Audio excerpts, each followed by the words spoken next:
की अर्थव्यवस्था।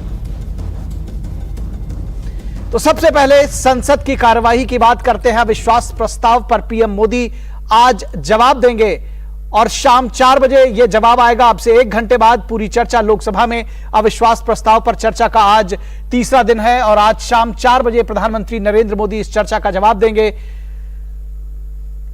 यह दूसरी बार होगा जब प्रधानमंत्री नरेंद्र मोदी अविश्वास प्रस्ताव पर चर्चा का जवाब देंगे। 2018 में तेलुगु देशम पार्टी अविश्वास प्रस्ताव लाई थी जो औंधे मुंह गिरा था।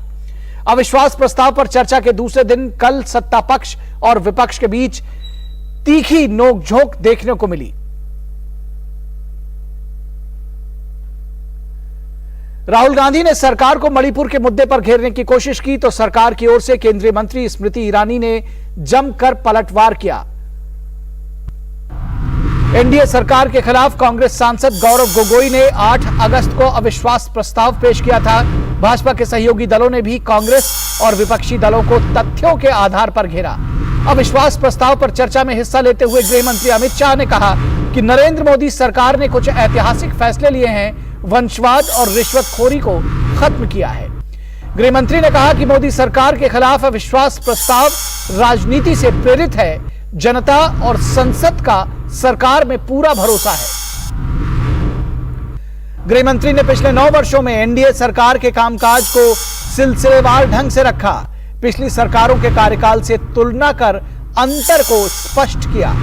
गृह मंत्री ने कहा कि वह मणिपुर मुद्दे पर पहले दिन से ही चर्चा के लिए तैयार हैं, लेकिन विपक्ष चर्चा नहीं चाहता, वो सिर्फ विरोध करना चाहता है। अमित शाह ने कहा कि पीएम मोदी ने पिछले 9 वर्षों में 50 से अधिक बार पूर्वोत्तर का दौरा किया है। 50 से अधिक बार पूर्वोत्तर का दौरा किया है। पूर्वोत्तर के साथ दिल का रिश्ता स्थापित किया है। गृह मंत्री ने कहा कि वहां हुई हिंसा की घटनाओं से सभी दुखी हैं। ये घटनाएं शर्मनाक हैं, लेकिन इस पर राजनीति करना और भी ज्यादा शर्मनाक है।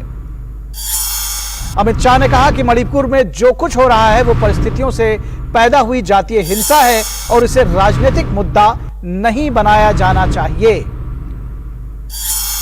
तो खरी खरी सुनाई विपक्ष को अमित शाह ने और दूसरे मंत्रियों ने भी। कल का जो अविश्वास प्रस्ताव पर चर्चा रही वो हंगामेदार रही और एक के बाद एक सवालों के जवाब दिए अमित शाह ने। और आज प्रधानमंत्री नरेंद्र मोदी 4 बजे इस चर्चा का जवाब देंगे लोकसभा में। तो आज 4 बजे प्रधानमंत्री नरेंद्र मोदी इस चर्चा का जवाब देंगे और इसको लेकर के तमाम जो नजरें हैं वो लोकसभा पर हैं। प्रधानमंत्री क्या कुछ आज जवाब देते हैं इस पूरी चर्चा का। जैसा कि हमने आपको बताया कि प्रधानमंत्री दूसरी बार अविश्वास प्रस्ताव पर चर्चा का जवाब देंगे। 2018 में उन्होंने ये जवाब दिया था। और सीधे चलते यहां से लोकसभा, जहां पर प्रहलाद जोशी इस वक्त बोल रहे हैं।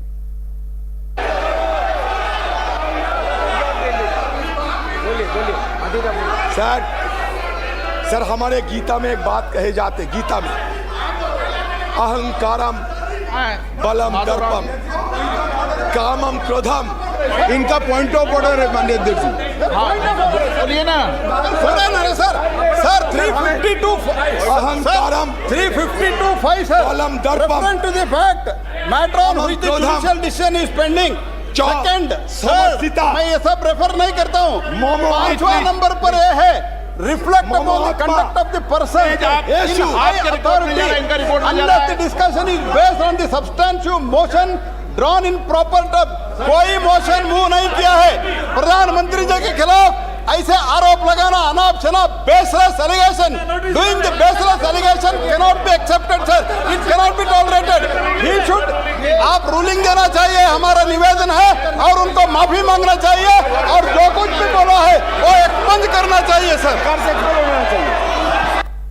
कोर्ट से निकाल दिया, प्लीज कोर्ट से निकाल दिया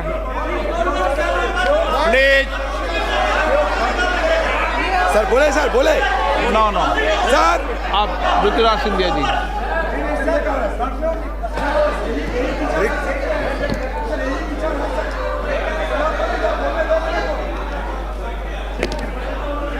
अध्यक्ष महोदय,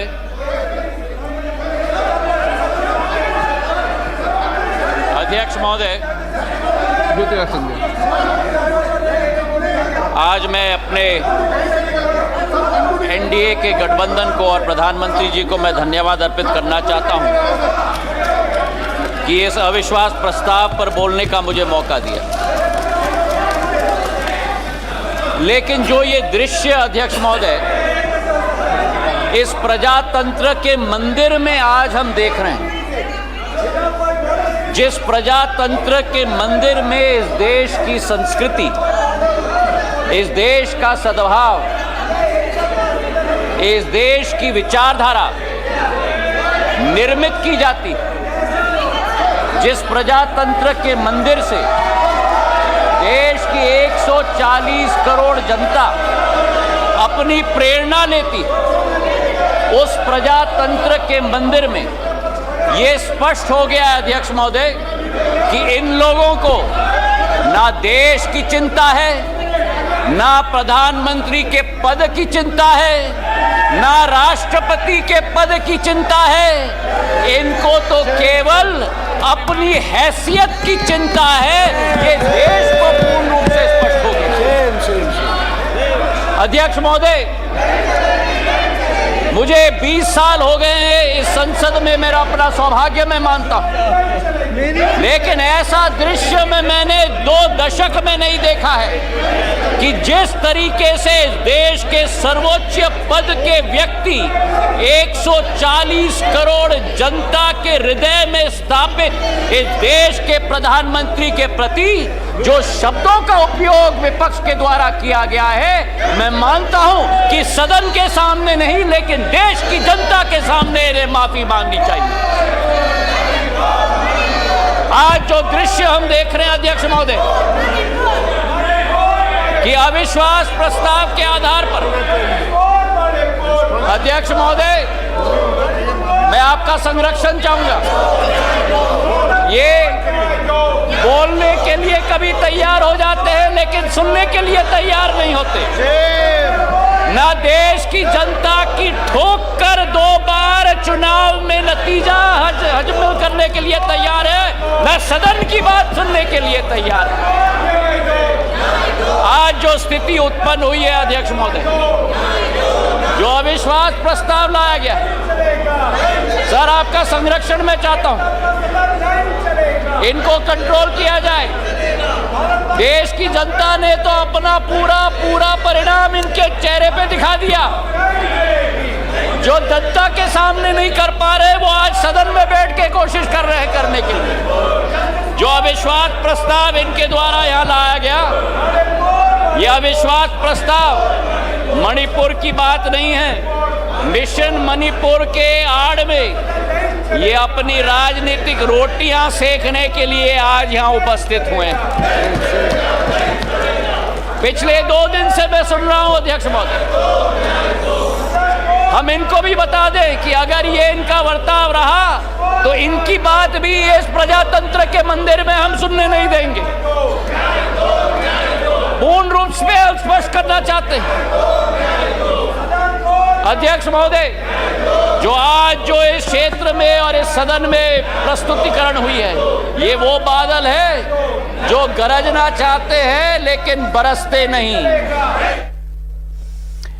तो आपने देखा हंगामेदार सत्र जारी है। केंद्रीय मंत्री ज्योतिरादित्य सिंधिया इस जो अविश्वास प्रस्ताव की चर्चा है उस पर वो हिस्सा ले रहे थे, लेकिन लगातार हंगामा विपक्ष का जारी था। इस पूरी खबर पर बातचीत करने के लिए हमारे साथ हमारे संवाददाता शैलेंद्र मिश्रा इस वक्त संसद भवन परिसर से हमारे साथ जुड़े हुए हैं। शैलेंद्र, ये देखने में आ रहा है कि अभी भी, जबकि ये समझा जा रहा था कि अविश्वास प्रस्ताव पर कम से कम जो है सत्ता पक्ष और विपक्ष एक दूसरे को धैर्य के साथ सुनेगा, लेकिन अभी ये देखने में आ रहा है कि हंगामा अभी भी जारी है। तो ये किस तरह की राजनीति है?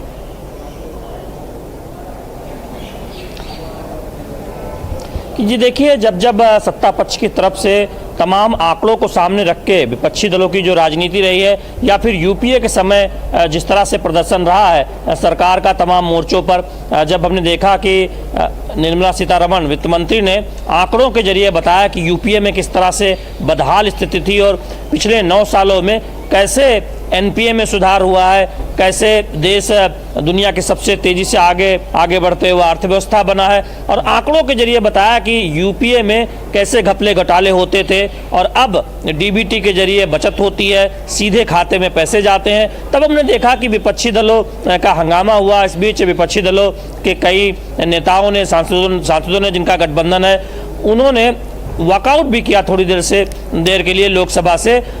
अविश्वास प्रस्ताव विपक्षी दलों द्वारा ही लाया हुआ है और उस चर्चा के दौरान थोड़ी देर सदन से बाहर जाना, ये इस रणनीति पर एक सवाल एक तरह से खड़ा होता है। आपसे थोड़ी देर पहले हमने देखा कि अधीर रंजन चौधरी जो कांग्रेस के नेता हैं, वो अपनी बात रख रहे थे। उन्होंने कुछ ऐसी बातें कही जिस पर प्रहलाद जोशी संसदीय कार्य मंत्री की तरफ से आपत्ति जताई गई कि पीएम मोदी को लेकर इस तरह के बयान रिकॉर्ड से निकाले जाने चाहिए, और उसके बाद लोकसभा अध्यक्ष ने कहा भी कि उसे रिकॉर्ड से निकाल दिया जाएगा। उसके बाद ज्योतिरादित्य सिंधिया केंद्रीय मंत्री अविश्वास प्रस्ताव पर हो रही चर्चा में हिस्सा ले रहे हैं जी।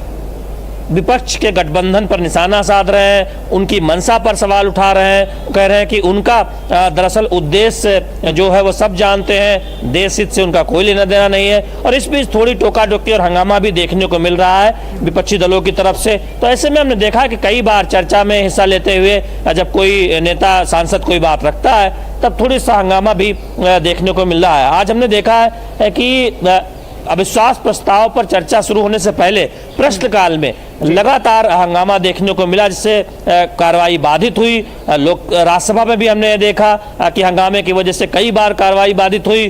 तो अविश्वास प्रस्ताव में चर्चा तो जरूर हो रही है, लेकिन उससे पहले बहुत एक तरह से देखें शोरगुल देखने को मिला और कार्रवाई में बाधा पहुंची लोकसभा में, और राज्यसभा में भी कई बार बाधा आई। इस बीच अविश्वास प्रस्ताव पे एक तरह से जो चर्चा है वो अब अंतिम दौर पर पहुंचती हुई दिखाई दे रही है। 16 घंटे कुल रखे गए थे, कल तक 12 घंटे पूरे हो गए थे, और आज भोजनावकाश भी नहीं हुआ। लगातार हम देख रहे हैं कि 12 बजे से एक एक करके तमाम सांसद अपनी बात रख रहे हैं। सत्ता पक्ष के सांसद, एनडीए के सहयोगी दलों के सांसद, विपक्षी दलों के सांसद अपनी चर्चा में हिस्सा ले रहे हैं। सबसे पहले ओवैसी ने अपनी बात रखी, उन्होंने सरकार को घेरने की कोशिश की। सरकार की तरफ से हमने देखा कि वित्त मंत्री निर्मला सीतारमण ने एक लंबा चौड़ा एक तरह से चर्चा में हिस्सा लेते हुए तथ्यों के साथ सरकार की इकोनॉमी पर अपनी बात रखी, और अब केंद्रीय मंत्री ज्योतिरादित्य सिंधिया अपनी बात रख रहे हैं अविश्वास प्रस्ताव के विरोध में। तो प्रधानमंत्री का दरअसल इंतजार है शाम 4 बजे,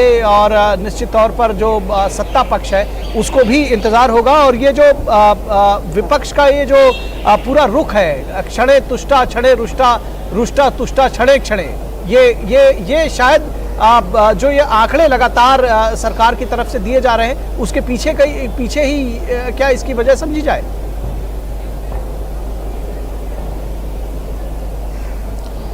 ऐसा लगता है कि जब आंकड़ों के जरिए सत्ता पक्ष के नेता आपको यहाँ यूपीए सरकार के शासनकाल को आईना दिखाते हैं कि कैसे इकोनॉमी की। शैलेंद्र, आपको रोकेंगे, लोकसभा चलते हैं। देश की जनता ने इनको बाहर का दरवाजा दिखा दिया है, अब सदन से भी स्वयं बाहर जा रहे हैं।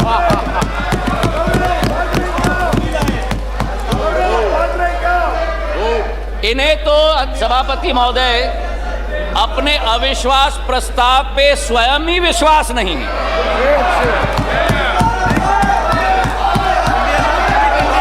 सुन लो, धैर्य रखो और सुन लो, इतने उत्तेजित मत हो। जो देश की जनता ने परिणाम दिया है वो स्वीकार करो।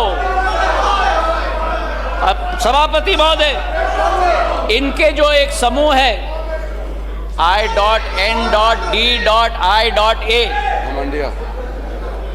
घमंडिया समूह, उस समय में समूह में आम आदमी पार्टी के कार्यकर्ता ने स्वयं यूपीए सरकार पर 2G और कोल स्कैम का PI लगवाया, और आज कांग्रेस का हाथ आपके साथ। ये स्थिति अंदर की बात, और वही स्थिति सभापति महोदय हमारे टीएमसी के साथी यहां बैठे हुए थे, जिस टीएमसी के बारे में अधीरदा रोज इस सदन में लपक कर भ्रष्टाचार की बात करते थे, चिटफंड की बात करते थे, अपने संसदीय क्षेत्र में कार्यकर्ताओं की कत्लों की बात कर रहे थे, आज वही कांग्रेस पार्टी और वामपंथी दल हाथ में हाथ उस टीएमसी के साथ मिला रहे हैं सभापति महोदय। तो ये इनकी असलियत है। और जो मैं कहना चाहता हूं सभापति महोदय कि अगर इन लोगों को अपने गठबंधन में एक दूसरे के विरोधी होकर भी सत्ता के लालच के साथ पूरे तरीके से कुनबे की तरह साथ में आ रहे हैं। आरजेडी और जेडीयू की बात करें, लालू प्रसाद यादव जी पर जो रोजगार का आरोप लगाया था, जमीन पर रोजगार का एक्ट का आरोप लगाया था, वो जेडीयू के वर्तमान के अध्यक्ष ने स्वयं सीबीआई को सबूत अपने हाथों से दिलवाया था और आज दोनों हाथ में हाथ मिलाकर चल रहे हैं। ये संविधान बचाने की बात करते हैं सभापति महोदय, ये क्या अपना ईमान पहले बचा पाएं, उसका उत्तर देश की जनता को दें। आज सभापति महोदय विचित्र स्थिति है। आगे ये नाटक कर रहे थे, आगे क्या नाटक करते हो? आपका स्वागत है, अंदर जाता है, बहुत बढ़िया ड्रामा कर रहे हैं। आपका स्वागत है। आज बड़ी विचित्र स्थिति है सभापति महोदय कि जिनके दिल नहीं मिलते वे दल मिल चुके, जिनके दिल नहीं मिलते वे दल मिल चुके हैं, और जिनके इतिहास में वैचारिक या व्यवहारिक संबंध या सिद्धांतिक संबंध न हो, वो आज लोकसभा चुनाव के लिए एक साथ होकर लोकतंत्र बचाने की आवाज लेकर आज सदन में आए। जहां मणिपुर हिंसा की बात की गई सभापति महोदय, इस मणिपुर की घटना का इस्तेमाल या मैं कहूं दुरुपयोग करके अपना लॉन्च पैड बनाने की ये कोशिश कर रहे हैं। जो मणिपुर में घटना घट रही है ये निंदनीय है, घोर निंदनीय है। कोई भी भारतीय नागरिक इसका सपोर्ट नहीं कर सकता। हम सबके लिए ये घोर निंदनीय घटना है। लेकिन अध्यक्ष महोदय, सभापति महोदय, अगर भारत के इतिहास के काले पन्ने पलटें तो मैं पूछना चाहता हूं, सन 1964 के बंगाल के दंगे के समय में ये मौन क्यों थे? और अगर सन 1964 की हम बात न करें तो सन 84 के सिख दंगों के समय में जब 4000 हमारे सिख भाई बहनों को जिंदा जलाया गया था, तब ये मौन क्यों थे? मेरठ के सन 87 के दंगों के समय में ये मौन क्यों थे? और सन 1990 से 30 साल जो कश्मीर में 40,000 लोगों की मौत हुई और कश्मीर जल रहा था, तब ये मौन क्यों थे? और मैं अधीर रंजन जी का जो शब्द था, जो अंग्रेजी का कोटेशन उन्होंने दिया, इन सभी समय में एवरी मॉर्निंग सभापति महोदय, new widows were हाउलिंग, every morning new children were crying, every morning new houses were falling। और मूक दर्शक के रूप में हमारे ये साथी बैठकर सरकार में बैठे हुए थे। आज यहां बैठकर गौरव गोगोई जी ने, सब्र रखो, सब्र रखो, आराम से सुनो, सब्र रखो, थोड़ा सीख लो। गौरव गोगोई जी ने आसाम अकॉर्ड की बात की। जिस आसाम अकॉर्ड की बात की, उस आसाम अकॉर्ड का क्रियान्वयन कांग्रेस की सरकार ने कभी की? आज मैं पूछना चाहता हूं कि हमारे पड़ोसी देश बांग्लादेश के साथ 68 वर्षों में हमारे बॉर्डर को निर्धारित नहीं किया था। 2014 में जब प्रधानमंत्री जी ने शपथ ली, 1 साल के अंदर बांग्लादेश का बॉर्डर निर्धारित करने का काम प्रधानमंत्री नरेंद्र मोदी जी ने किया था। अगर सच्चाई में बताऊं, Please, please. उत्तेजित मत हो, उत्तेजित Listen, मत हो listen. गौरव। No, no, no. अगर बोलते Sajid, हो तो थरूर सुनने की साहब, क्षमता please sit रखो, down. सुनने की क्षमता रखो। बैठिए। जनता ने गौरव आपकी को- चिल्लाने को आप बैठ नकार जाइए, दिया। बैठ जाइए। सभापति महोदय, नॉर्थ ईस्ट की सारी समस्या कांग्रेस की तुष्टीकरण की राजनीति के साथ शुरुआत हुई, जब उनको अपनी फायदा नॉर्थ ईस्ट में विदेशी घुसपैठियों को अंदर लेकर उनको नागरिकता देने की कावियात की शुरुआत और शरण और पहचान देने की कावियात की शुरुआत। चार्जशीट सभापति महोदय बड़ी लंबी है। 1960 के दशक में जब मणिपुर में अलगाववादी समूह ने हिंसा की शुरुआत की, जब वो जन्म हुआ तो वो कौन था जो उनके साथ बैठकर चर्चा करने के लिए तैयार था? वो कौन था जिन्होंने उनके साथ बैठकर समझौता किया? और आप भूल गए 1993 में जब 123 दिन मणिपुर जल रहा था, आपकी सरकार यहां भी थी,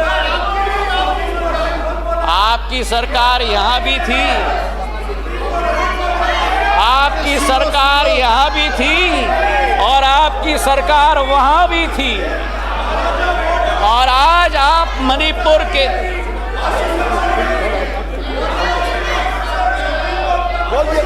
प्लीज प्लीज। और आज सभापति महोदय अधीर दा उठकर कह रहे थे कि मणिपुर के सांसद क्यों नहीं बोले। उस समय मणिपुर का सांसद इस सदन में रोते रोते हुए उनका वक्तव्य क्या था इस संसद में मैं पूछना चाहता हूं। जब आपकी सरकार यहां भी थी और आपकी सरकार वहां भी थी, मणिपुर के सांसद ने इस संसद में 1993 में वक्तव्य दिया। उन्होंने कहा, and I quote, the state government is helpless, it has no. तो संसद में अविश्वास प्रस्ताव पर चर्चा जारी है और ये खबर आपने देखी और इस पर हम शाम 4 बजे एक बार फिर से आपको ये चर्चा में आपको जोड़ेंगे, जब प्रधानमंत्री नरेंद्र मोदी इस चर्चा का जवाब देंगे। और महागठबंधन की विपक्षी एकता और अविश्वास प्रस्ताव की बात कर लेते हैं। विपक्षी एकता के INDIA गठबंधन के सूत्रधार नीतीश कुमार के बिहार महागठबंधन